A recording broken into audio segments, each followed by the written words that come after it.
Our recipe for today ay ginisang pusit. Kaway-kaway sa mga mahilig sa pusit dyan. Ito yung mga sangkap, sibuyas, bawang, kamatis, at yung hiniwa-hiwa kong pusit. Nagpainit na rin ako ng mantika. Tapos ilagay na natin yung sibuyas. Pagkatapos nating ilagay yung sibuyas, isunod naman natin yung bawang. Yan, ilagay na natin yung bawang. Tapos halu-haluin lang natin hanggang sa magiba yung kulay niya.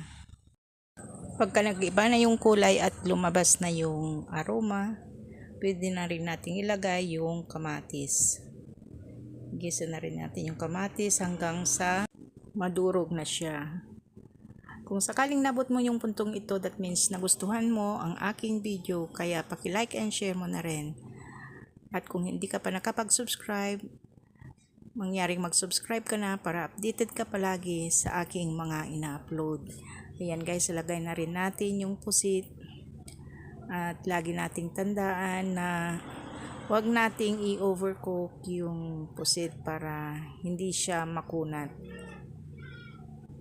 Yan ang ulam na habang linuluto mo ng matagal, kumukunat imbis na lumambot. Timplahan na rin natin ng asin, saka seasoning granules. Kung gusto nyong tubigan guys, nasa sa inyo yan. Kasi kusa kasing magtutubig ito. Pero sa akin, dinagyan ko siya ng konting tubig kasi sa mga apo ko na mahilig magsabaw. Pagkatapos niyan guys, pwede na nating takpan saglit at hintayin kumulo. Pag kumulo na siya, ayan, lagyan na natin ng tubig konti kung nakukulangan ka sa sabaw niya. Ayan guys, luto na. Thank you for watching.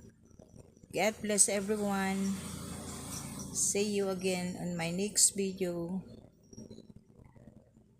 Bye-bye.